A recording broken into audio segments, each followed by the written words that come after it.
Ons storie van die week, Dowernag, Adele Reinders.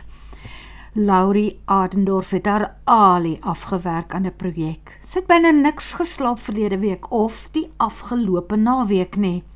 Haar projek is om 'n handelsmerk te bou rondom Eko-Afrika se fantastiese onlangse ontdekking. Die geraamte van 'n man wat in 'n krokodilvel toegevou en begrawe is.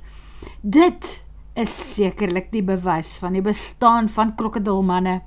Manne wat ingehaak by mekaar in krokodilbesmette waters instap, onder die oppervlakte verdwyn en dan 'n week later weer so ingehaak, terugkeer land toe, herreis uit die water sonder soveel as 'n skrapie aan enige van hulle se lywe.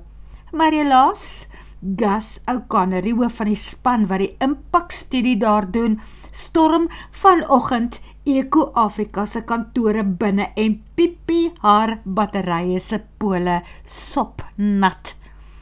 Hy en sy span argeoloë was glo onder die prop en het die storie een aand uit hulle duim gesit en uitsuig.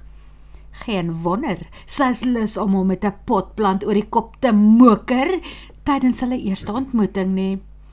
En as jy toeval gesê het dat hulle dalkies eendag by mekaar gaan uitkom, was daardie potplant strakkies vir jou kop bestem. Hierdie is 'n avontuur wat jou na eksotiese en geheime plekke daar in die Lebombo-berge neem, waar die Olifantsrivier die Rio Elefante word, en waar die water jou maklik kan wegspoel tot binne in die Indiese Oseaan, wanneer dit sy walle oorstroom. Luister graag op ons WhatsApp groep, jy skakel gratis in, los net jou nommer daar, die nommer sal nou op die skerm verskyn, of skakel asseblief in en subscribe by die YouTube kanaal Afrikaanse liefdesverhale en stories, en hou ons kanaal so relevant op YouTube en Google.